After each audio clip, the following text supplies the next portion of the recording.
Bonjour à tous et bienvenue dans cette édition tout en images de votre JTM. À la une de ce journal, la violence s'invite de nouveau dans les rues du chef-lieu. Samedi soir, le village de Mtsapéré a été en proie à des affrontements entre bandes. En cause un Mourengue qui a mal tourné. Dimanche matin, les habitants du quartier de Mtsangani n'ont pu que constater les dégâts. Pourtant, le 24 mai dernier, suite à l'agression d'un policier qui a perdu un œil, les manifestations publiques de ce type ont été interdites par arrêté municipal. Le point dans ce sujet signé Abbas Alidi et Daniel Deragakoura. Des vitres caillassées et des véhicules saccagés, c'est le spectacle de désolation auquel les habitants de Mtsapéré ont assisté ce dimanche matin.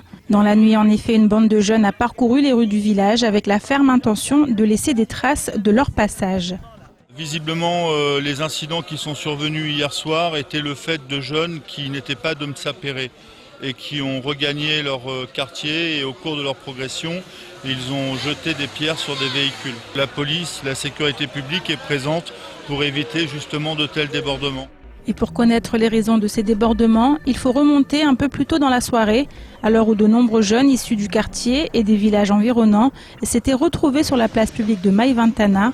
Et pour cause, depuis le début du ramadan, on assiste à des mourengues durant lesquels les jeunes s'affrontent, des jeunes pour qui la défaite est parfois difficile à encaisser, comme ce fut le cas samedi dernier. Il y avait des jeunes de Kaweni et de Mgombani qui étaient là et tout, ils étaient venus, après voilà. On dirait que voilà, il y a un dans le groupe qui a rentré dans le merengue et tout, qui a perdu. Après voilà, ils ont pas apprécié quoi, que voilà leur pote il a perdu. Après voilà, ça a commencé depuis là, ils ont commencé à dégénérer l'ambiance. Après voilà, c'est arrêté quoi. Après voilà, quand ça s'est arrêté, ils ont continué à foutre le bordel partout de la route. Après quand ils étaient en train de partir chez eux, après c'est là que ça a commencé. Ce mourengue n'aurait pourtant pas dû avoir lieu. En effet, si l'on s'en réfère à l'arrêté municipal datant du 24 mai dernier, l'organisation de mourengue s'est vue interdite dans toute la commune de Mamoudzou. Alors pour éviter que ces rassemblements sauvages aient lieu de nouveau, les riverains ont décidé de prendre les choses à bras le corps.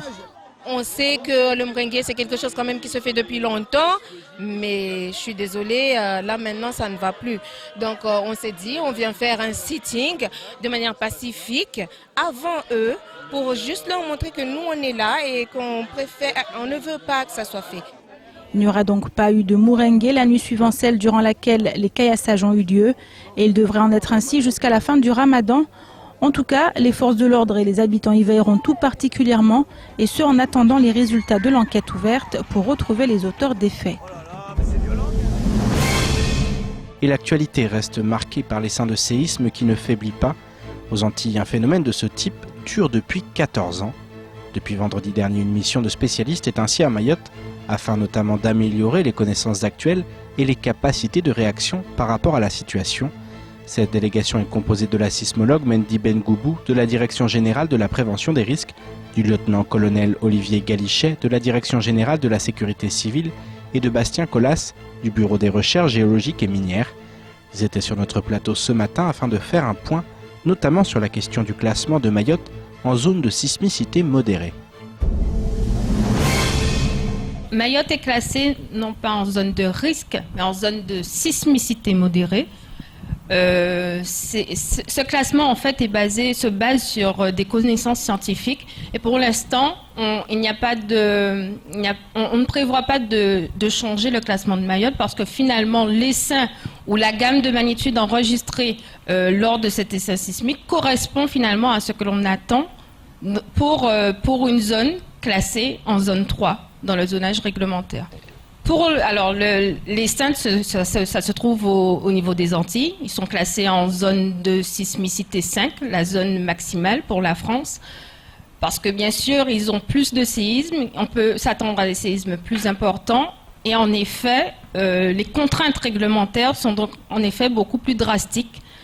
Les contraintes réglementaires, on est obligé de les appliquer. Elles sont plus drastiques. Maintenant, concernant le bâti de Mayotte, normalement, les constructions neuves depuis 2011 sont censés répondre à la réglementation. J'ai envie de dire que lorsqu'on n'y répond pas, on s'expose à des risques. On s'expose à un risque. Je vous propose maintenant de faire un petit tour du reste de l'actualité locale de ce lundi 4 juin.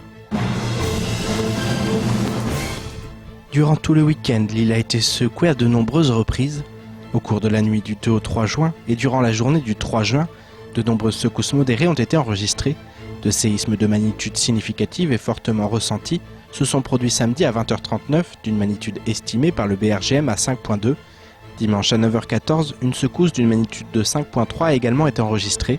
Ces deux séismes sont toujours localisés dans la zone de l'Essin. Selon la préfecture, l'activité sismique reste toujours anormale et perdure, y compris dans la plage de magnitude des séismes pouvant être ressentis à Mayotte. L'Essin est donc toujours en cours. Le préfet rappelle à l'ensemble de la population de prendre en compte et de respecter les consignes de sécurité éditées par la préfecture. Plus d'informations sont par ailleurs disponibles sur le site brgm.fr. Et face à cet essaim de séisme, certains bâtiments se retrouvent très fragilisés. C'est notamment le cas des constructions scolaires. Cela pousse les autorités à prendre leurs précautions. À ce titre, le collège de Mtsamboro est fermé ce jour pour cause de travaux. De son côté, le lycée de Tsararano ne peut désormais recevoir que 600 élèves, alors que 1600 enfants sont habituellement accueillis par l'établissement. Par ailleurs, pour Rivo Malala raconte au Dravelo, le secrétaire du comité d'hygiène, de sécurité et des conditions de travail, CHSCT, le collège Bonimtiti de l'abattoir doit être fermé en attendant le passage de la commission de sécurité prévue jeudi prochain. Il justifie cette demande par le fait que suite à la rafale de séisme survenue vendredi 1er juin qui a provoqué l'apparition de nouvelles fissures dans cet établissement, les pompiers ont décidé de fermer de nouvelles salles, ce qui porte le total à 19 sur environ 70. Dans le cadre du concours Projet Outre-mer, du 30 mai au 13 juin 2018, les ultramarins vont pouvoir désigner leur projet favori en votant pour désigner les lauréats. Chaque participant pourra voter pour 6 projets différents. Les votes du public permettront de désigner 12 lauréats, soit 2 pour chacune des 6 catégories. L'équipe Projet Ultramarin désignera ensuite 7 lauréats, dont un prix spécial hors catégorie pour le territoire de Saint-Martin. Une pastille vidéo a été réalisée pour chacun des 36 candidats afin de présenter leur projet de façon dynamique et engageante. Les 5 projets mahorais retenus sont les micro-crèches, améliorer la réussite éducative, une laverie éco-sociale, une laiterie collective et une résidence éducative et musique. Au final, ce sont 19 projets qui seront retenus à la fin du mois de juin. Ils postuleront pour faire partie des 7 lauréats qui vont remporter un financement de 10 000 € et un accompagnement complet et personnalisé pendant un an. Depuis jeudi dernier, la médecine du travail à Mayotte fait beaucoup parler. En effet, lors de l'Assemblée générale ordinaire, les langues se sont déliées et de graves dysfonctionnements sont apparus. Manque d'effectifs, surcharge de travail, locaux vétustes et inadéquats, manque de moyens techniques, manque de matériel médicaux, environnement de travail insupportable. Le désormais ex-président de l'association se retrouve dans la tourmente. En effet, suite aux ennuis de santé du directeur à partir de 2015, le président Thierry Galarme a officieusement pris sa place. Une place dont il aurait profité pour enrichir ses entreprises personnelles avec des fonds publics. Écoutons plutôt l'ancienne vice-présidente de l'association qui revient sur la situation actuelle. Ça a permis de voir aux adhérents que c'est impossible et difficile de travailler avec ce monsieur et il respecte rien. À partir de 2015, il y a eu beaucoup de dérives, c'est-à-dire que monsieur Galarme a eu la direction. Il a tout simplement pris la direction. Il n'a pas remplacé le directeur. Il a fait ce qu'il voulait. Il n'a pas fait appel au conseil d'administration. Il n'a rien budgétisé. Et c'est vrai qu'on était tous concentrés sur la santé du directeur. Oui. Et donc il s'est servi allègrement, puisqu'on l'a su après par la suite, notamment depuis l'année dernière, par tous les mouvements qui étaient en faveur de ces sociétés. Donc on a vu des centaines de milliers d'euros partir, et sans le budget. Donc c'est pour ça que le commissaire aux comptes aujourd'hui n'a pas certifié les comptes depuis 2014. On n'a pas encore la visibilité des comptes 2017. Donc ce qui lui est reproché, c'est bien cela. C'est les abus qui ont été faits. Donc en assemblée générale, il a dit avoir commis des erreurs. C'est déjà un début. On termine cette édition avec cette bonne nouvelle dans le domaine du tourisme. La compagnie comorienne AB Aviation a repris ses vols directs en direction de Mohéli.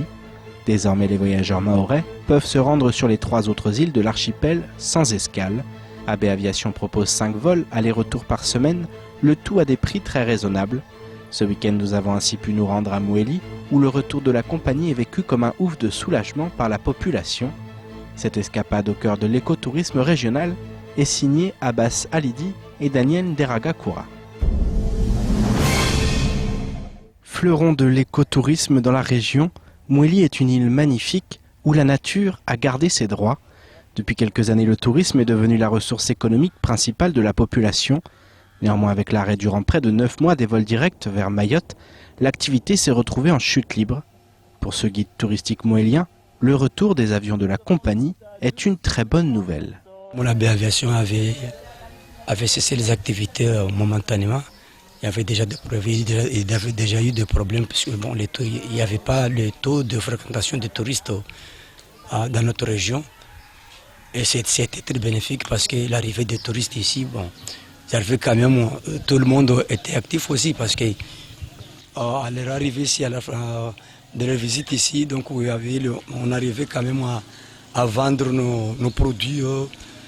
Comme moi qui suis éco-guide touristique, j'arrivais vraiment à mener mes activités régulièrement. Durant 9 mois, la compagnie a travaillé afin de répondre aux nouvelles exigences de l'aviation civile comorienne. Aujourd'hui, tout est rentré dans l'ordre et AB Aviation propose à nouveau des vols directs vers Mouéli avec la possibilité de souscrire à une offre tout compris grâce au partenariat avec l'hôtel Lac Lodge.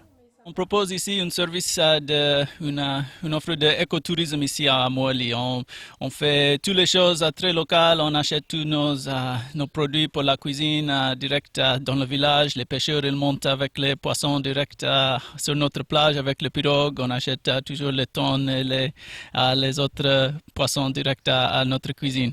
Aussi, on propose notre jardin propre, donc on peut proposer les produits très frais. Aussi, nous avons le grande entreprise ici dans ce côté de l'île. Nous avons environ 24 employés, tous qui habitaient ici dans le village. Donc tous les bénéfices, les bénévoles le tourisme ici, ils sont vraiment restés ici dans le village pour le promouvoir de la vie et l'économie de Mouéli et notre village de Noumachoua. Une économie qui repose sur le tourisme et qui va à nouveau pouvoir regarder vers l'avenir, comme l'explique le directeur régional du tourisme à Mouéli. Le tourisme est l'avenir de Mouéli, puisque Mouéli c'est l'île nature avec sa beauté. Nous espérons que c'est notre source de revenus économiques pour les Mouéliens. En ce qui concerne le prix des billets, AB Aviation propose des offres qui apparaissent raisonnables au regard du marché actuel dans la région. On propose en effet des tarifs qui sont plus que raisonnables, je dirais même carrément attractifs. Puisque, par exemple, au départ de Mayotte, l'aller-retour pour Mouéli, et on peut trouver des vols à partir de 179 €. On a des allers-retours au niveau d'Anjouan à 180 € et sur la Grande Comore, l'aller-retour se fait à 220 €, ce qui reste quand même extrêmement raisonnable comparé aux autres prix du marché.